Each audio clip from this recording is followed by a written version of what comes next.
Hello and welcome to the Pitt Post-Game Show from the Pittsburgh Post-Gazette. We are your hosts, Chris Carter and Abby Schnable, here on the Pitt Beat. Noah Hiles is in Bradenton, Florida, covering some Pirates spring training. But Abby stepping up in a big way today, just like Pitt stepped up in a big way in their 79-64 win over Virginia Tech. A big bounce-back win after the Wake Forest loss, and we're here to break it down for you here at the Petersen Events Center after the win. As always, this show is brought to you by Mike's Beer Bar, the best bar in all of Pittsburgh. When you go to Mike's Beer Bar, there are over 500 different available beers. 300 of those beers are from the local area, and 80 of those local beers are available on tap. They switch them out all the time. More on Mike's Beer Bar later. But Abby, before we get into our good, bad, and ugly for this game, I thought this was a very impressive, confident win for the Panthers. Absolutely. Not only was it confident, they had a good crowd here, which helps a lot. I mean, Jalen Lowe talked about that in the press conference. It was just a much needed win, especially after the 30-point loss to Wake Forest earlier this week. To come out, start out on a 7-0 run. Maybe things are a little dicey up until the second half, but then the second half, they just completely took charge. And it was a confidence I think a lot of people needed to see from the Panthers, especially as we get close to the end of the regular season. Absolutely. And to Abby's point about the attendance, it was the highest of the season, 12,094 officially.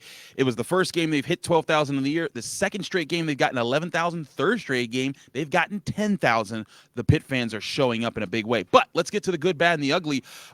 Abby, your good is very much a crux of your analysis piece after the game, and that was the story of Zack Austin. Yeah, I think Zack Austin, you may look at his points. He scored 9 today, and you may think, oh, what does he have to do with anything? But if you watched the game, you truly saw that he was the difference maker for the Panthers today. I mean, anytime you see a guy have 14 rebounds, you know something's cooking. And then it was the fact that he had 5 blocks. Like, started with a block 7 minutes in, had 2 over Virginia Tech's leading scorer, Sean Padula. It was just impressive to watch him go out there and make such a difference. Maybe not necessarily when it came to the points, but definitely when it came to creating opportunities for his teammates. I mean, 14 rebounds is 2 off of his career high. It is his Pitt high.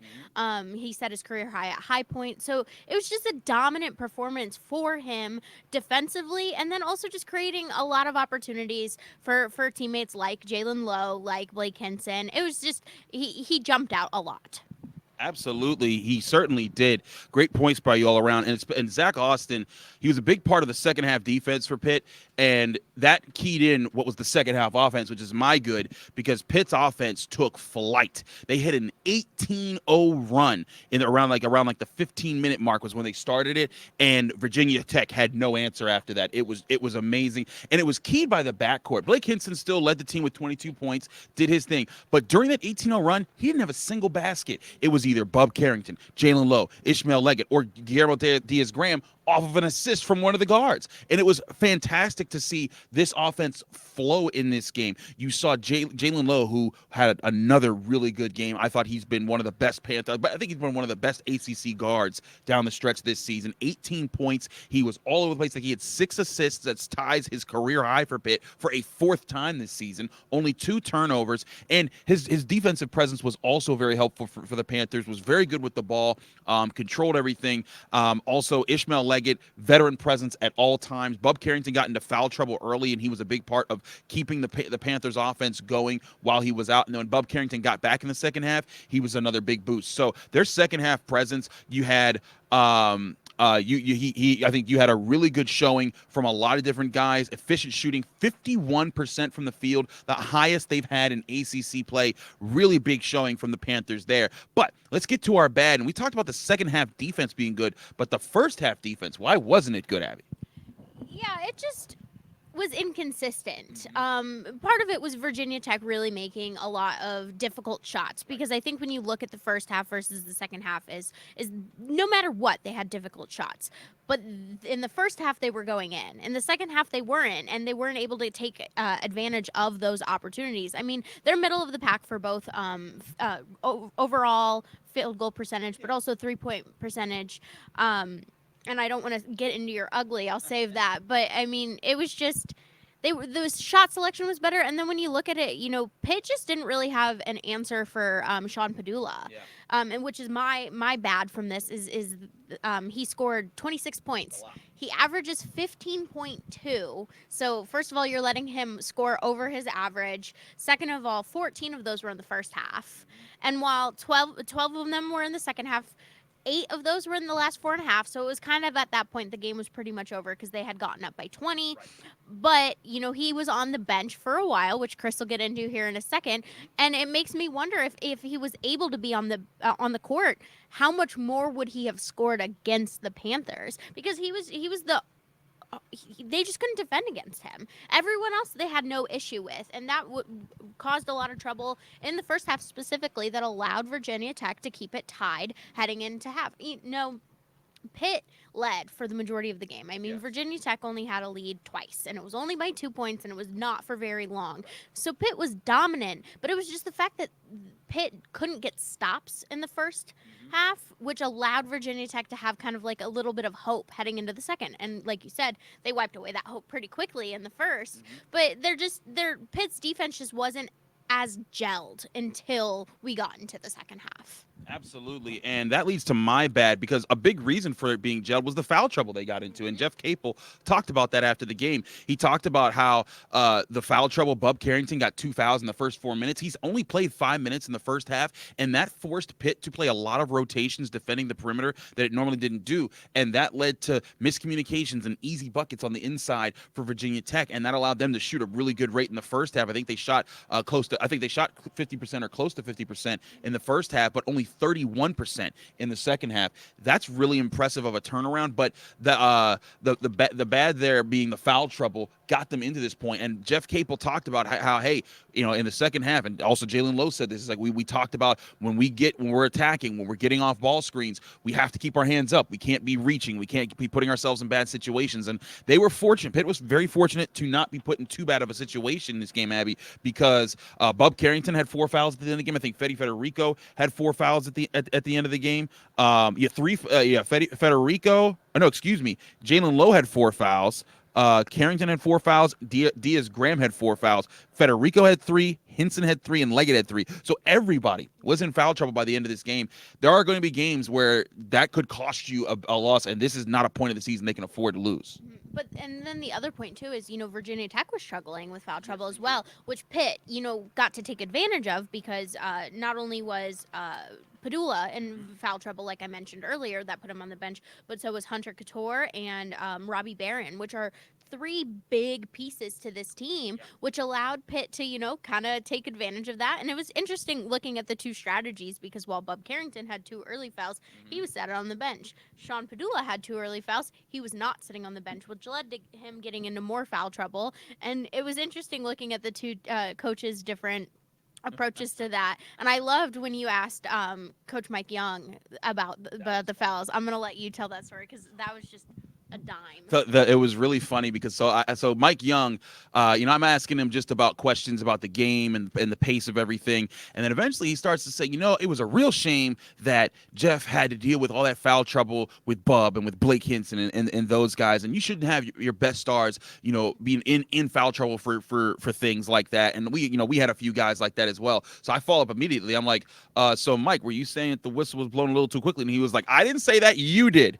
But if you're right, you may be. Who knows? And I was kind of like, that's pretty funny. And then when I asked Jeff Capel about that, he was like, I ain't saying nothing. He's like, I love those guys. The refs, they were tremendous. And so, yeah, obviously trying to avoid an ACC fine there. But certainly ACC officials have been under a lot of scrutiny this year, as they are most years. But with all that being said, let's get to our ugly. What was your ugly? My ugly comes on the Virginia Tech side, which means it's a pretty moment for the Panthers. Virginia Tech's second and third leading scorer, Hunter Couture and Lynn Kidd. Hunter Couture only had 7 points and even fouled out too, so he was having a hard night. And then Lynn Kidd, he had 8 points, and both of those are guys that average 13 or more points. Kidd has 13, Couture has 14, and so Pitt essentially made them a non-issue. Part of Virginia Tech's offense really runs on the fact that they have 3 players like that are able to score at any opportunities, and Pitt made it so that there was only one guy that they were really having issue with. There was only one guy that they really had to worry about because Hunter Couture and Lynn Kidd weren't scoring. And I think that was a big point of emphasis for Pitt, because the area that they were going to struggle with was if Lynn Kidd could get down low and get points up against Diaz Graham and Federico. And they didn't have trouble with that. And I think that was a huge point of emphasis. Not only that, but rebounds as well, is they just made him a non-issue when he can be a really big issue. And, Fetty and Guillermo have had issues this season, haven't been as consistent as we have wanted, as many people have expected. And so for them to be able to go out and kind of wall up against Lynn Kidd, who's a very talented center, it was just impressive to see. But it was ugly for Virginia Tech, because those are two guys you need to score. And those are two guys that did really well against Virginia. And Pitt said no. And so it was just not pretty at all for Virginia Tech there. How about you? Absolutely. And a good point about the ugly there, because that was something I pointed out, was if Federico could neutralize Lynn, that would be a big factor there. But my ugly is also on the Virginia Tech side, but also on a lot of Pitt opponents' sides this season. That's 3-point shooting, because Pitt's defense against three-point shooting has been very strong this season. It was again strong in this game tonight. They allowed only 15% from the field. 3 of 20 was Virginia Tech in this game. But that's not a new thing for Pitt. It is the 14th time this season that Pitt has held an opponent to 30% or less three-point shooting in a game. And in that stretch, the Panthers are 12-2. So, Abby, that's playing a big role in a lot of wins this season for Pitt, especially in the ACC side of things. And also, with that, they now are allowing 29.8% on the season. And with UNC's performance against Virginia, and they won that game, but with that performance, UNC is now only allowing 29.9%. So by a hair, Pitt now has the best three-point defense in the ACC, and that's been playing a big role in a lot of their wins. It played a big role in their loss to Wake Forest. They couldn't stop Wake Forest from hitting the deep shot, and some of those were also just Wake Forest was shooting unbelievably in that game. But that kind of defense, it travels, and it'll need to travel when they faced Clemson Tuesday night, 7 p.m. in South Carolina, which is a big game that Pitt has on its schedule right now. I believe Noah Hiles will be there to cover that on his way back from Bradenton. So a lot of big factors there. But if Pitt can bring more of the energy we saw tonight, it's now its 8th win in its last 10 games. Pitt only has 4 games left. In my book, Abby, as long as they win 3 of those 4, and they don't lose anything that's really badly, and they can get 1 or 2 ACC tournament wins, that could put them in the tournament. If they win out, though, I really think that plus 1 ACC tournament win and not getting blown out at the end of with an ACC tournament loss, that could also be enough to put them in. But in my book, they're 18-9 now. So I think 5 more wins gets them 23. So you're talking about 4 more wins in the regular season, 1 more in the conference tournament. But if they can win out and win 2 conference tournament games, that could cement them into the NCAA tournament.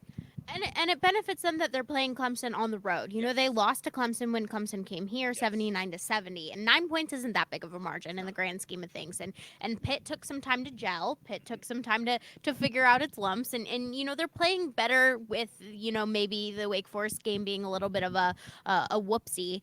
But they're playing against Clemson. They're 6-3 on the road, and so they're good on the road. And then the teams that they're playing at home aren't particularly great. NC State's in the middle of the pack, but that's a team that I don't see Pitt really having too much of an issue with, as long as they play remotely close to what they did today. We're not expecting this dominant performance every single night, and Pitt probably isn't. They want it, but they're just not expecting it. And so if they can play maybe mostly like they did today for the rest of the season, I don't see why they couldn't be on a tournament team. Absolutely. And another point on Pitt's on Pitt being on the road here against Clemson. Pitt is 6-3 on the road, like you said. Clemson's 9-4. And while you might not think that that's a bad record, it's not a bad record, but it's not a dominant record like so many of the other ACC teams. Like Dukes. Wake Forest undefeated, 14-0, and that can actually 15-0 now with their win over Duke in that game. Also, the Kyle Filipowski thing is crazy. We'll talk about that another day. But North Carolina 11-1, Virginia 14-1. That one, by the way, is Pitt. And then you have other teams, even like Virginia Tech, who's 12-2 at home. Syracuse 13-2. So for Clemson being 9-4, the door is open for Pitt to go in there, get a big win. This is their last chance at a quad 1 win. If they win that one, it'll be their 4th quad 1 win of the season. Big opportunity for the Panthers. We'll have it covered for you here on the Pittsburgh Post-Gazette. From Chris Carter and Abby Schnable, thanks so much for tuning into the Pitt Post-Game Show. As always, you can find us on your favorite podcasting apps and on YouTube. Like this video if you enjoy this video and our content. Subscribe to this channel to get all of our daily content that comes out from all of our Pittsburgh sports writers, but especially us all here on the Pitt Beat and our Monday, Wednesday, Friday episodes of the North Shore Drive podcast. We have a lot more coming your way. Ray Fittipaldo and I are going to do a show together as we get ready to head down to the Combine for the NFL draft coverage. If you want to stay tuned for that, do that as well. I'll also be talking about Pitt players there, but we'll be back here both with our Pitt Mailbag show on Tuesday and a Pitt Post-Game show on Pitt versus Clemson after that game, as well as shows at the end of the week. Abby and Noah will do that. We'll see you here on the Pittsburgh Post-Gazette's podcast channels. Thank you for checking out this content from Post-Gazette Sports. If you watch this video on YouTube, please like the video and subscribe to our channel. For all of the sports coverage the Post-Gazette has to offer, visit post-gazette.com.